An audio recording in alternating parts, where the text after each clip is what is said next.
پوری پاکستان کی تاریخ میں آپ نے دیکھنا ہے کیا کبھی اس قوم نے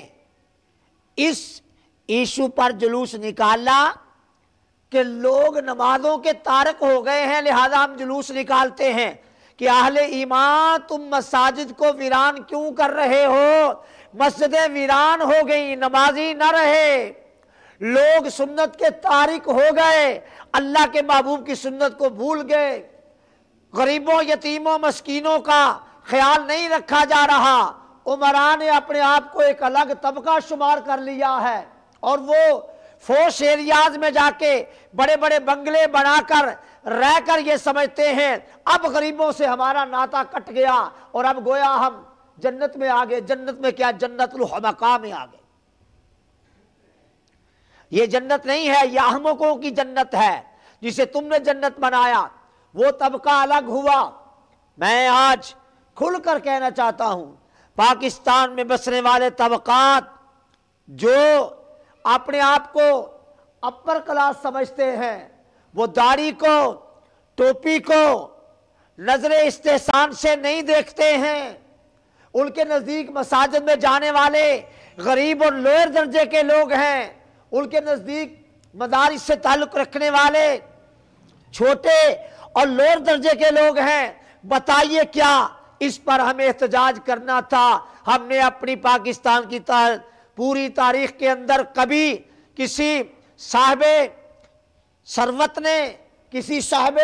اقتدار نے، کسی صاحب حکومت نے، کسی صاحب اختیار نے یہ کہا کہ لوگوں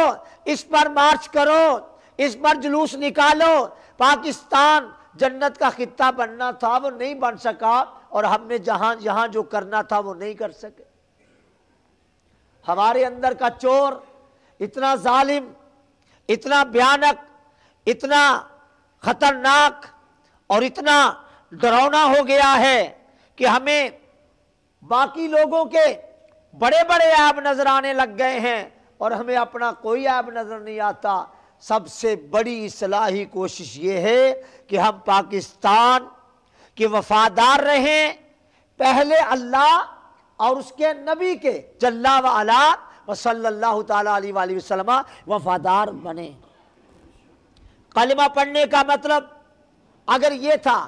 کہ ہم نے ایک عربی کا جملہ پڑھ لیا لا الہ الا اللہ محمد رسول اللہ جل وعلا و صلی اللہ تعالیٰ علیہ وآلہ وسلم، تو آپ یقین کر لیجئے یہاں بھی ہاتھ خالی ہیں، آگے بھی ہاتھ خالی ہوں گے۔